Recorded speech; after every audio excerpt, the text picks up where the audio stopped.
10 വർഷങ്ങൾക്ക് മേൽ നിങ്ങളോടൊപ്പം കൂട്ടുകൂടിയ ശനിദശകൾ ഇപ്പോഴും നിങ്ങളുടെ കൂടെ ഉണ്ടോ? എന്നാൽ എനിക്കുണ്ട് 10 15 വർഷമായിട്ട് 6 പോലെ ഒട്ടിയ 2 പട്ടണത്തിൽ ഭൂതം എന്ന സിനിമയിൽ ഭൂതത്തെ സ്മരിക്കുമ്പോൾ ഭൂതം ഉടനടി വരുന്ന കണക്കാണ് ഇവറ്റകൾ 2 എനിക്ക് 2 കുറിച്ചൊന്ന് ചിന്തിച്ച് തീരണ്ട. അതിന് മുമ്പ് തന്നെ മുമ്പിൽ വന്ന് നിൽക്കും. അതിന്റെ രഹസ്യം എന്താണെന്ന് എനിക്ക് ഇന്നും അറിയത്തില്ല. പലപ്പോഴും ഞാൻ ചിന്തിച്ചിട്ടുണ്ട്, ഇനി ഇവളുമാര് GPS വല്ലതും ഇത് ഘടിപ്പിച്ച് വെച്ചിട്ടുണ്ടോ?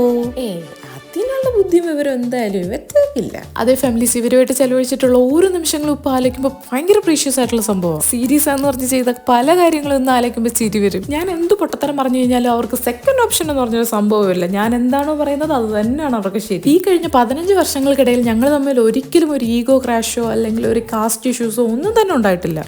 കാസ്റ്റ് ഇഷ്യൂ എന്ന് പറഞ്ഞത് വേറൊന്നും കൊണ്ടിട്ടല്ല. എനിക്കറിയാവുന്നവരിൽ പലരും ഉണ്ട് കുറഞ്ഞ ജാതിയിൽപ്പെട്ടവരോട് കൂട്ടുകൂടില്ല എന്നുള്ളൊരു ചിന്താഗതിയുള്ളവർ. അത് അവരുടെ സ്റ്റാറ്റസിനെ ബാധിക്കുമെന്നുള്ള ഒരൊറ്റ കാരണത്താൽ പല നല്ല ഫ്രണ്ട്ഷിപ്പുകളും വേണ്ടാന്ന് വെച്ചിട്ടുള്ള പലരെ എനിക്കറിയാം. പക്ഷെ ഞങ്ങൾക്കിടയിൽ ഈ കാസ്റ്റ് ഒരു വിഷയമേ അല്ല. കാരണം ഞാൻ മുസ്ലിം, ഒരാൾ ഹിന്ദു, മറ്റൊരാൾ ക്രിസ്ത്യനുമാണ്. ഞങ്ങൾ 3 പേരും കൂടെ ചേർന്നാണ് അമ്പലത്തിൽ പോകുന്നത്, ക്രിസ്ത്യൻ പള്ളി പോകുന്നത്, മുസ്ലിം പള്ളി പോകുന്നത് എല്ലാം. ഈ 2 ചെലവഴിക്കുമ്പോൾ കിട്ടുന്ന ഒരു സന്തോഷം ഒന്ന് വേറെ തന്നെ. ഞങ്ങൾ 3 പേര് മാത്രം ഒന്ന് ചേരുമ്പോൾ ഉണ്ടാവുന്ന ഒരു പരദൂഷണ കമ്മിറ്റി ഉണ്ട്. അതൊന്ന് വേറെ ലെവല് തന്നെ. വർഷങ്ങൾ കടന്നു പോയപ്പോൾ അംഗങ്ങളുടെ എണ്ണം കൂടിയെന്നല്ലാണ്ട് ഞങ്ങളുടെ സ്വഭാവത്തിൽ ഇന്നും ഒരു മാറ്റവും സംഭവിച്ചിട്ടില്ല. അംഗങ്ങളുടെ എണ്ണം കൂടിയെന്ന് പറഞ്ഞത് വേറൊന്നുമല്ല, എന്റെ കല്യാണം കഴിഞ്ഞ് എന്റെ ഭർത്താവും പിന്നെ എന്റെ കുട്ടിയും വേറൊരാളുടെ കല്യാണം കഴിഞ്ഞ് അതിലിപ്പോ ഒരു കുട്ടിയെ വെയിറ്റ് ചെയ്യുന്നു. അങ്ങനെയൊക്കെ വർഷങ്ങൾ കുറേയായിട്ടും സൗഹൃദ ബന്ധങ്ങൾ നിലനിർത്തി പോകുന്ന എത്ര പേരുണ്ട് കമന്റിലൂടെ ഒന്ന് അറിയിക്കണേ. അപ്പോൾ എന്റെ അക്കൗണ്ട് ഒന്ന് ഫോളോ ചെയ്യാൻ മറക്കണ്ട. അടുത്ത വീഡിയോ ആയിട്ട് വരുന്ന നമ്പറേ. Okay, by.